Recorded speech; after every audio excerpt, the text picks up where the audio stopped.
પણ એને હોપી દો, હું પણ ના રાખશો, એને બધું હોપી દો, તું કરે ખરું. હા શું ખોટું? પછી આ તો કાલ માતાને દીવો કર્યો, બીજે દાડ કદાચ બાઇક લઈને પડ્યો ને છોલાઈ જાય ને માતાને મેણો મારે એવાનું કોમ નહીં. પગ છોલાઈ જાય ને તો કે હાશે માં ચોક મેં કોઈ ગુનો કર્યો હશે, મારી કોઈ ગલતી હશે, માં આમાં તારો કોઈ દોષ નહીં.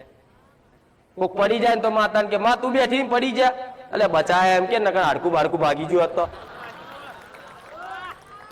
અમુક કે એક્સિડન્ટ થયો, આ એક્સિડન્ટ કેમ થયો હોતો, અલે એક્સિડન્ટ થયો ભલે થયો પણ બચાયા એ મોટી વાત છે. ઘટનાઓ તો કોના જ નહીં બનતી. નાના દીકરાની કોઈ માં હોય અને દીકરો ગમે તે કોકનું માથું ફોડી નહીં આવ્યો હોય, પણ એને માના ખોરામાં હોય તો કોઈ મારવા દે ખરી? એનો વાંક હોય ને એના દીકરાનો તોય ઉપરાડું લે, તારા છોકરાનો વાંક છે.